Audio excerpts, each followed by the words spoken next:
Prime Minister Gaston Browne, why are you so averse to meeting with the unions on the matter of severance for the former employees of LIAT 1974 Limited?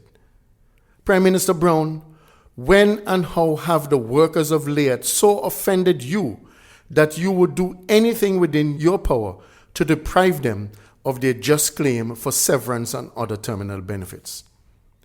It is obscene and bewildering that as a Prime Minister and the representative of a constituency, you would have such disdain for workers. But it is because of people like you that the Antigua and Barbuda Workers Union exists. Prime Minister Browne, you do not get to close the door on this LIAT matter.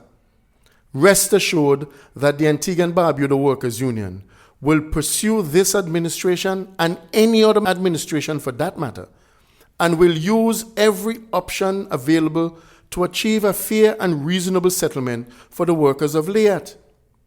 It will not be your so-called compassionate offer or nothing.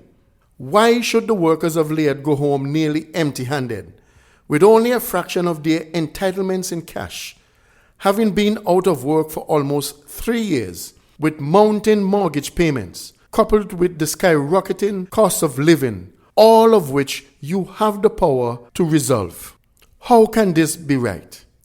In keeping with your modus operandi, you have deluded yourself and your cronies into thinking that somehow your administration is the hero in this tragic mess that you have created.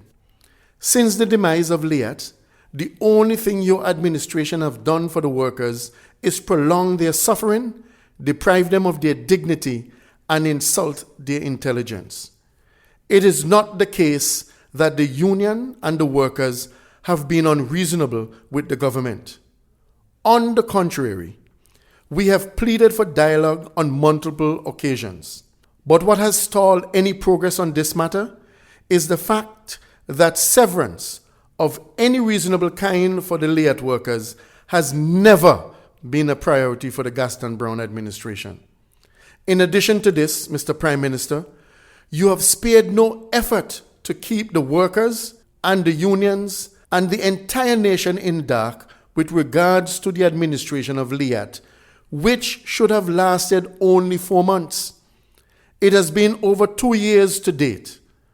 What will be the outcome of this administration process? The workers have been monitoring this process with bated breath. Mr. Prime Minister, anyone with a good conscience must admit that it is morally correct and most natural for the government to make every effort to achieve a reasonable settlement that involves respectful dialogue with the union, the legal and lawful representative, and the workers of LIAT 1974 Limited.